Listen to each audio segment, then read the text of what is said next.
नमस्कार, आप देख रहे हैं अपना बिहार। मैं हूं आपके साथ सुकन्या सिंह। सत्ता संभालने के 12 दिन बाद नीतीश कुमार ने साफ कर दिया है कि वो किसी मुद्दे पर समझौता करने के मूड में नहीं है। मामला चाहे लॉ एंड ऑर्डर का हो या विरोधियों को करारा जवाब देने का। जेडीयू ऑफिस में लगे पोस्टर 2005 से 2010 के बीच नीतीश के शासनकाल की याद दिला रहे हैं। बात है तो आप जांच करवाइए और इसके खिलाफ कार्रवाई होगी। ये झूठ बोल रहा है। मैंने छोड़ दिया था, मेरे भाई समान दोस्त का बेटा है, इसलिए हम सुनते रहते हैं। शुक्रवार को सदन में नीतीश कुमार का ये तेवर पहले कभी किसी ने नहीं देखा था। बतौर मुख्यमंत्री 7वीं बार शपथ लेने वाले नीतीश इस बार विकास सहित तमाम मुद्दों पर पहले से ज्यादा सख्त नजर आ रहे थे, जिसकी झलक जेडीयू दफ्तर में साफ तौर पर देखी जा सकती है। पुराने पोस्टर को हटाकर दफ्तर में नए पोस्टर लगा दिए गए हैं, जो सीधा सीधा एक संकेत है। बड़े बड़े बैनर पोस्टर लगाए गए हैं और पुराने पोस्टर बदल दिए गए। इस वक्त आपको देखिए, न्याय के साथ विकास, कानून का राज, जो नीतीश कुमार बार बार बोलते हैं, तो इसे जेडीयू कार्यालय में बैनर पोस्टर के माध्यम से दिखाया गया है। और कई सारे पोस्टर जो पहले लगाए गए थे, तमाम पोस्टरों को बदल दिया गया है और नए नए पोस्टर लगाए गए हैं। और जिसमें जो बातें लिखी हुई हैं वो संकेत करता है कि नीतीश कुमार इस बार इन्हीं एजेंडों पर चलने वाले हैं। एक और पोस्टर देखिए, न्याय के साथ विकसित एवं खुशहाल बिहार, यही हमारा संकल्प। नीतीश कुमार का चेहरा और ये बातें लिखी हुई। नीतीश कुमार जो बार बार बोल रहे हैं कि हम न्याय के साथ विकास करते हैं और हमारा लक्ष्य है खुशहाल बिहार। सदन में विरोधियों पर बरसने वाले नीतीश कुमार का ये नया पोस्टर, जिसमें 7 घनघोर पापों की बात कही गई है। पोस्टर में आप देख सकते हैं कि महात्मा गांधी के सिद्धांतों का हवाला देकर नीतीश ने विरोधियों को कितना सख्त संदेश दिया है। 7 घनघोर पाप, ये है नीतीश कुमार का चेहरा और महात्मा गांधी के चेहरे के साथ जो पोस्टर बनाया हुआ। 7 घनघोर पाप, परिश्रम के बिना धन, विवेक के बिना सुख, मानवता के बिना विज्ञान, चरित्र के बिना ज्ञान, सिद्धांत के बिना ज्ञान, नैतिकता के बिना व्यापार और त्याग के बिना पूजा। महात्मा गांधी ने जो बातें कही थी उसे बैनर पोस्टर के माध्यम से दिखाया गया है।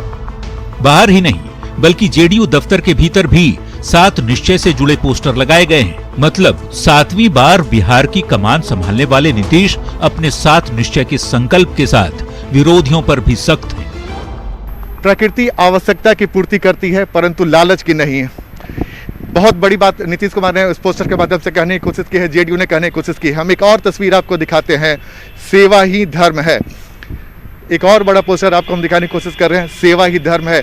तो ये जेडीयू कार्यालय पूरी तरीके से बदला गया है। जो बैनर पोस्टर लगाए गए हैं, उस बैनर पोस्टर के माध्यम से नीतीश कुमार न सिर्फ बिहार की जनता को संदेश देने की कोशिश कर रहे हैं, बल्कि ये भी बताने की विरोधियों को कोशिश कर रहे हैं कि इस बार नीतीश कुमार काफी बदले से हैं।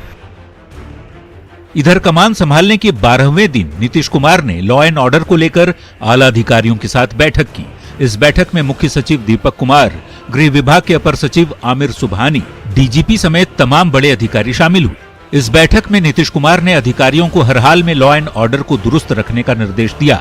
कानून व्यवस्था पर बैठक से पहले एक अणे मार्ग स्थित सीएम आवास पर जेडीयू कोर कमेटी की भी बैठक हुई, जिसमें नई सरकार के एजेंडे, लॉ एंड ऑर्डर समेत संगठन से जुड़े तमाम मुद्दों पर महामंथन हुआ।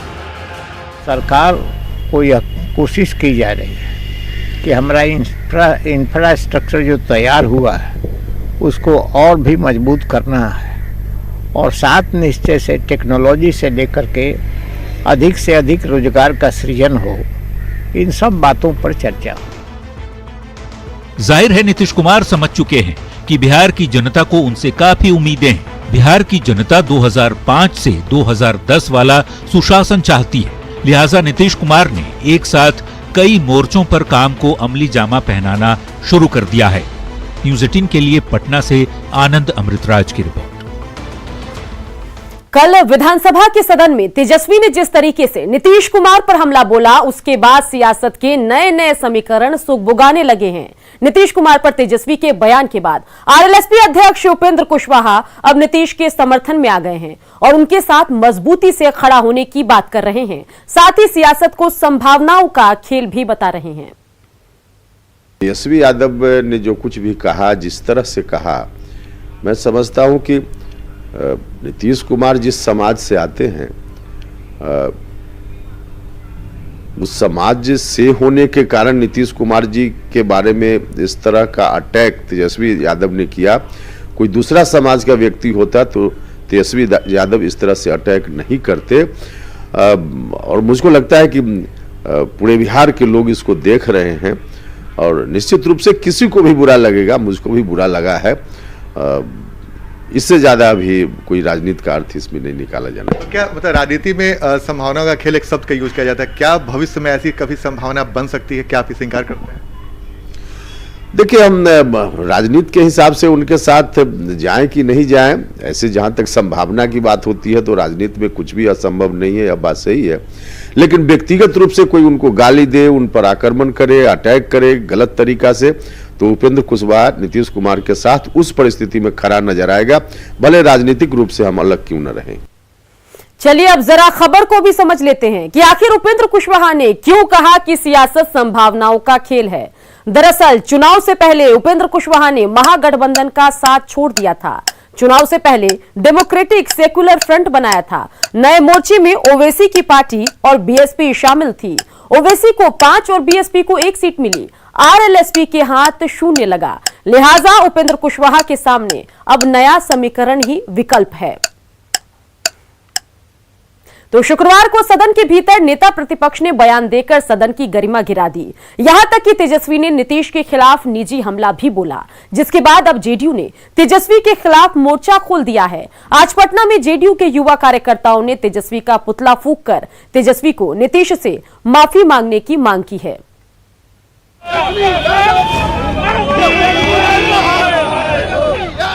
ये गुस्सा तेजस्वी के खिलाफ है। सदन की गरिमा गिराने वालों के खिलाफ है।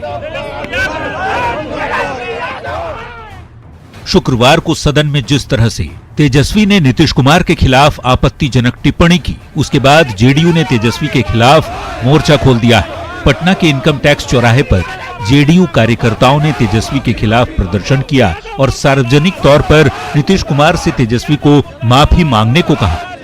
नेता प्रतिपक्ष का जो रवैया है यह बहुत ही शर्मनाक है और आदरणीय नीतीश कुमार ने उन्हें उप मुख्यमंत्री बनाया। दरअसल शुक्रवार को बिहार विधानसभा के पहले सत्र के आखिरी दिन नेता प्रतिपक्ष तेजस्वी ने सत्ता पक्ष के लिए ऐसी टिप्पणी कर दी जो सदन की गरिमा को गिराने वाला था। तेजस्वी ने सत्ता पक्ष को चोर और बेईमान तक कह डाला था। अध्यक्ष महोदय, नेता प्रतिपक्ष आप बोल रहे हैं, आसन की ओर देख के बोल रहे हैं। अरे आप लोग देखिए, अरे वे लोग बेईमान है, चोर है, सब बेईमान है, सुन नहीं सकते, पोल फूट रहा है। तो तेजस्वी ने ये अमर्यादित बयान तब दिया था जब राज्यपाल के अभिभाषण पर चर्चा हो रही थी। नेता प्रतिपक्ष तेजस्वी ने नीतीश कुमार पर निजी हमले भी किए, जिसकी इजाजत संविधान कतई नहीं देता। इनके तो एक बेटे हैं, लेकिन लोग तो ये भी कह सकते कि भाई बेटी के दर्द से दूसरा संतान तो क्यों नहीं पैदा किया? क्या बेटे का डर था? तेजस्वी के खिलाफ जेडीयू का गुस्सा लाजिमी है, क्योंकि सदन के पटल पर तेजस्वी का गैर जिम्मेदाराना बयान लोकतंत्र के लिए शुभ शकुन नहीं माना जा सकता। न्यूज़ 18 के लिए पटना से रवि एस नारायण की रिपोर्ट। चलिए इस वक्त की बड़ी खबर आपको बताते हैं जो सुशील मोदी से जुड़ी हुई है। हम आपको बताने जा रहे हैं कि आखिर सुशील मोदी कब नामांकन करेंगे। बता दें कि 2 दिसंबर को सुशील मोदी नामांकन करेंगे, राज्यसभा चुनाव के लिए करेंगे नामांकन और इस मौके पर सीएम सहित बीजेपी के कई बड़े नेता मौजूद रहेंगे। 14 दिसंबर को है राज्यसभा उपचुनाव। बिहार की एक सीट के लिए उपचुनाव है, तो 14 दिसंबर को बिहार की एक सीट के लिए उपचुनाव है। और साथ ही आपको बताएं कि रामविलास पासवान के निधन के बाद ये सीट खाली हुई थी और इस पर एलजेपी की भी नजर थी और माना जा रहा था कि आखिर ये सीट किसके खाते में जाएगी। अब पूरा मामला साफ हो गया है। विधानसभा और स्पीकर के चुनाव के बाद एक बार फिर एनडीए और महागठबंधन में सियासी जोर आजमाइश हो सकती है। राज्यसभा की एक सीट के लिए 14 दिसंबर को चुनाव है। बीजेपी ने हेवीवेट उम्मीदवार उतारा है, वहीं महागठबंधन ने उम्मीदवार के नाम पर फैसला नहीं किया है, लेकिन उम्मीदवार उतारने से इनकार भी नहीं किया है।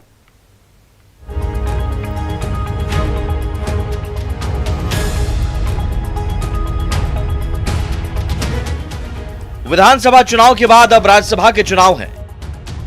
एक बार फिर एनडीए और महागठबंधन में जोर आजमाइश हो सकती है।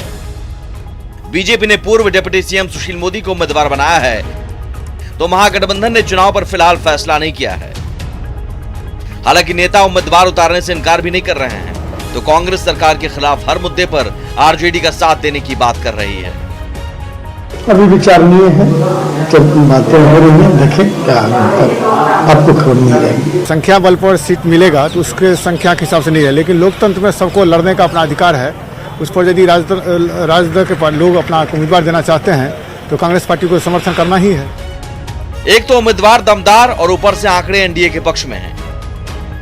विधानसभा में एनडीए के 125 सदस्य हैं, जिनमें से बीजेपी के 74, जेडीयू के 43, हम के 4 और वीआईपी के 4 सदस्य हैं। जबकि महागठबंधन के पास आरजेडी के 75, कांग्रेस के 19 और वाम दलों के 16 सदस्यों की संख्या बल के साथ कुल समर्थन 110 ही पहुंचता है, जबकि जीत के लिए 123 सदस्यों की संख्या चाहिए। ऐसे में सत्ता पक्ष का कहना है कि अगर महागठबंधन उम्मीदवार उतारता है तो हश्र वही होगा जो विधानसभा अध्यक्ष के चुनाव में हुआ था। वही हर्ष होगा जो हर्ष स्पीकर के चुनाव में हुआ है, वही हर्ष होगा और कोई हॉर्स ट्रेडिंग का सवाल ही नहीं पैदा होता है, क्योंकि वोट दिखा करके अपने दल के नेताओं को दिखा के देना पड़ता है। सदस्यों की संख्या के हिसाब से एनडीए उम्मीदवार की जीत तय मानी जा रही है, लेकिन विपक्ष उम्मीदवार उतारता है तो सर्द मौसम में सियासी पारा एक बार फिर चढ़ सकता है। न्यूज़ 18 के लिए पटना से संजय कुमार की रिपोर्ट। चलिए अब बात कर लेते हैं गोपालगंज की, जहां वर्चस्व को लेकर एक बार फिर गैंगवार हुआ। बीच सड़क जेडीयू विधायक अमरेंद्र पांडे के 3 समर्थकों पर ताबड़तोड़ फायरिंग की गई, जिसमें एक की मौके पर ही मौत हो गई, जबकि दूसरे ने अस्पताल में दम तोड़ा। घटना राजापुर बाजार की है, जहां बाइक सवार अपराधियों ने विधायक के समर्थकों पर फायरिंग शुरू कर दी। विधायक के समर्थक सड़क किनारे एक दुकान पर खड़े थे। इसी दौरान बाइक पर सवार अपराधियों ने फायरिंग शुरू की, जिसमें योगेंद्र पांडे की मौके पर ही मौत हो गई, जबकि जख्मी पप्पू पांडे की बाद में मौत हुई। वहां मौजूद लोगों ने 2 अपराधियों को पकड़ लिया।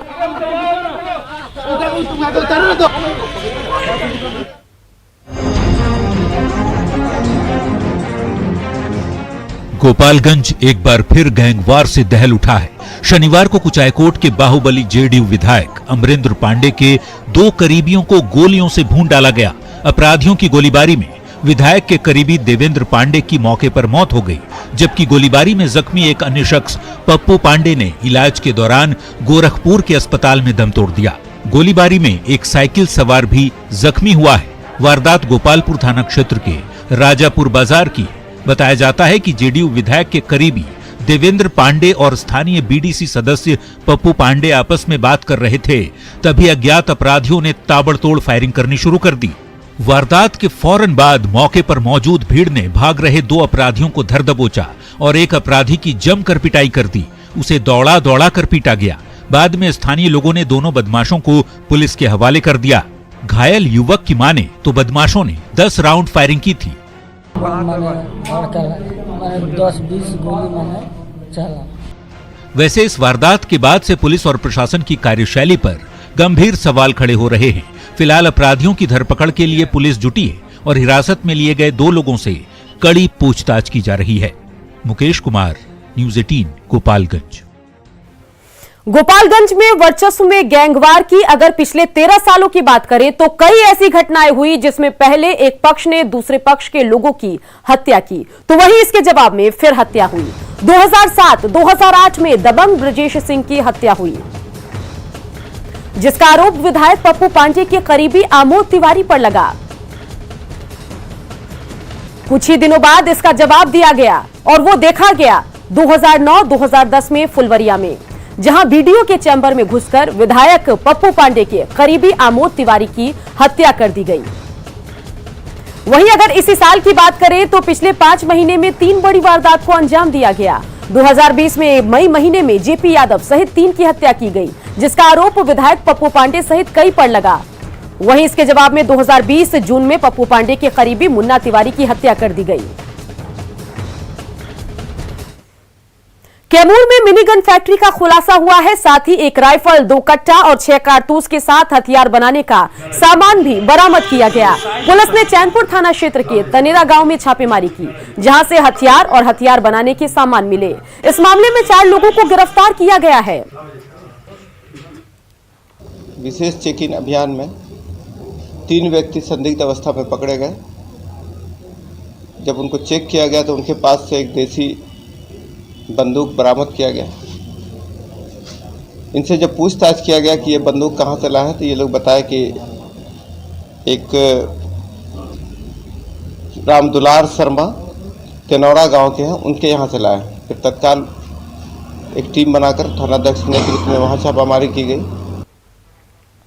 समस्तीपुर एसिड अटैक मामले में 2 दोषियों विनोद महतो और दर्शन महतो को 10-10 साल की सजा सुनाई गई है। साथ ही दोनों पर 50-50 हजार रुपए का जुर्माना लगाया गया। मामला 2018 का है, जब छेड़खानी का विरोध करने पर 8 लोगों पर एसिड अटैक किया गया था, जिसमें कई लोग गंभीर रूप से झुलसे थे। 2 साल के बाद इस मामले पर कोर्ट ने फैसला सुनाया है।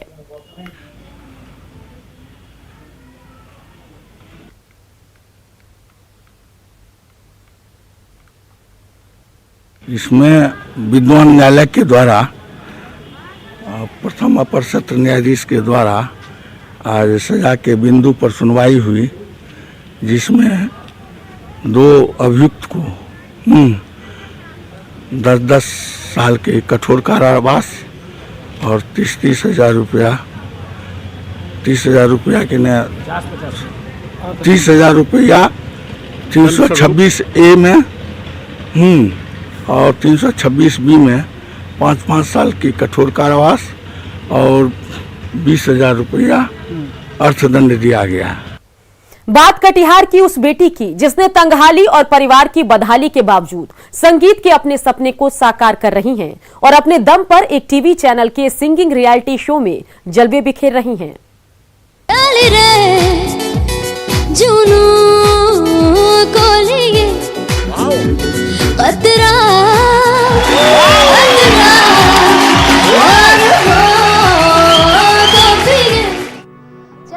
इरादे हों जिनके पक्के वो आगे बढ़ जाते हैं, टकराते हैं जो तूफान से मंजिल वही पाते हैं।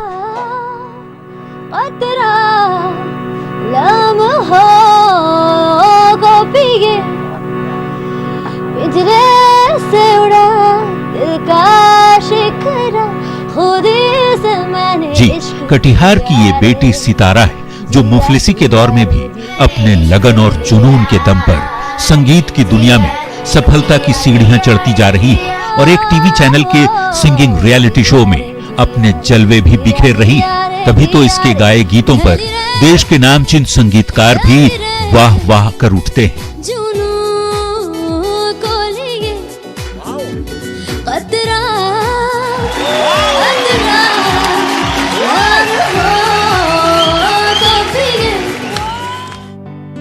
नगर थाना क्षेत्र के दुर्गापुर मोहल्ले में झोपड़ी सा दिख रहा ये घर है सितारा का।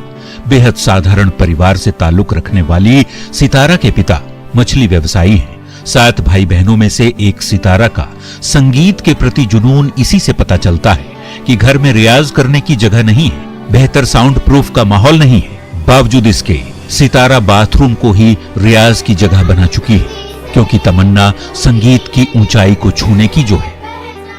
ऐ वतन वतन मेरे आबाद रहे तू, ऐ वतन वतन मेरे आबाद रहे तू, मैं जहाँ रहूं जहाँ में याद रहे तू, ऐ वतन मेरे वतन।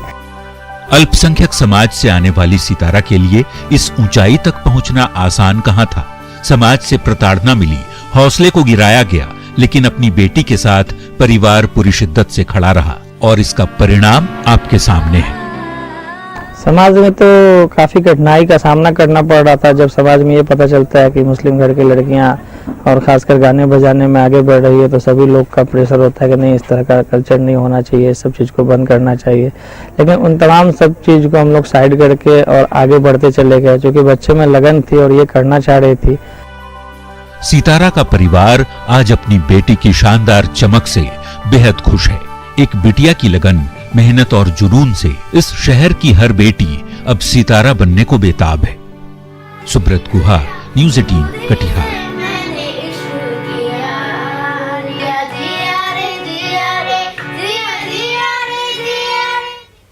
और इसी के साथ इस बुलेटिन में इतना ही, लेकिन आप बने रहिए न्यूज़ 18 बिहार झारखंड के साथ, क्योंकि आगे आपको दिखाएंगे जोहार झारखंड।